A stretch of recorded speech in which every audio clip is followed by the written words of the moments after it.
পবিত্র ঈদুল আজহা উপলক্ষে রাজবাড়ী দৌলতদিয়া পাটুরিয়া নৌরুটে 14 জুন থেকে 20 জুন পর্যন্ত শুধু বালুবাহী এবং মহাসড়কে গরুবাহী ট্রাক ও নিত্য প্রয়োজনীয় পণ্যবাহী পরিবহন চলাচল করবে।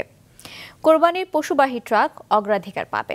যাত্রী ও যানবাহন পারাপারের প্রস্তুত করা হয়েছে ঘাট, বাড়ানো হয়েছে ফেরি ও লঞ্চ। রাজবাড়ী প্রতিনিধি ইমরান হোসেন মুনিমের পাঠানো তথ্য এবং ছবিতে ডেস্ক রিপোর্ট।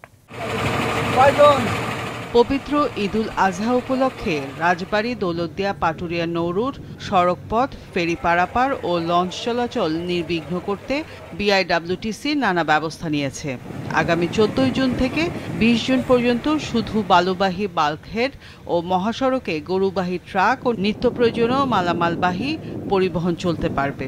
অন্যান্য ট্রাক ও কাভার্ড ভ্যান বন্ধ থাকবে, জানিয়েছে বিআইডব্লিউটিসি কর্তৃপক্ষ।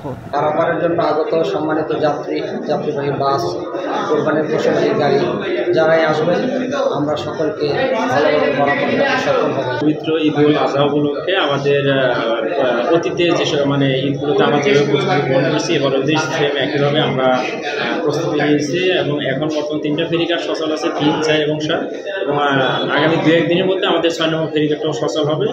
বর্তমানে রোরো, ইউটিলিটি ও কে টাইপ সহ 14টি ফেরি চলাচল করছে। তবে ঈদের আগে দৌলতদিয়া পাটুরিয়া নৌবহরে আরও 4টি ফেরি সহ মোট 18টি ফেরি ও দৌলতদিয়া পাটুরিয়া আরিচা নৌরুটে 33টি লঞ্চ চলাচল করবে।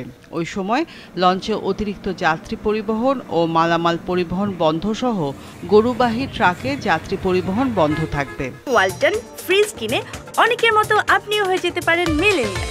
সেরা পণ্যের সেরা অফার। যে যানজট নিয়ে যে মূলত যে সমস্যাটা থাকে, সেই ক্ষেত্রে আমাদের কিন্তু প্রস্তুতি রয়েছে। আমরা আউটগোয়িং যে রাস্তাটা আছে সেটি সার্বক্ষণিকভাবে যেন চলাচল করতে পারে, সেজন্য আমাদের পর্যাপ্ত ব্যবস্থা থাকবে।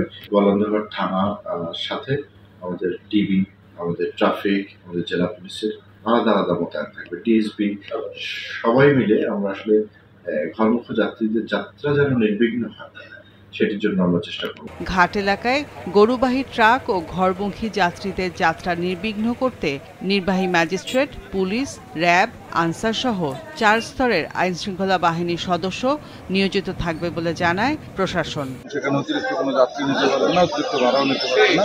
আর আমাদের 18টি ফেরি রয়েছে পাটুরিয়া ঘাটে। ফেরি চলাচল নির্বিঘ্ন করতে ঈদে চলমান 3টি ফেরিঘাট সহ আরও একটি ঘাট সচল করা হবে। মোট 4টি ফেরিঘাট দিয়ে ফেরি ও লঞ্চ চলাচল করবে। মাছরাঙা নিউজ ডেস্ক।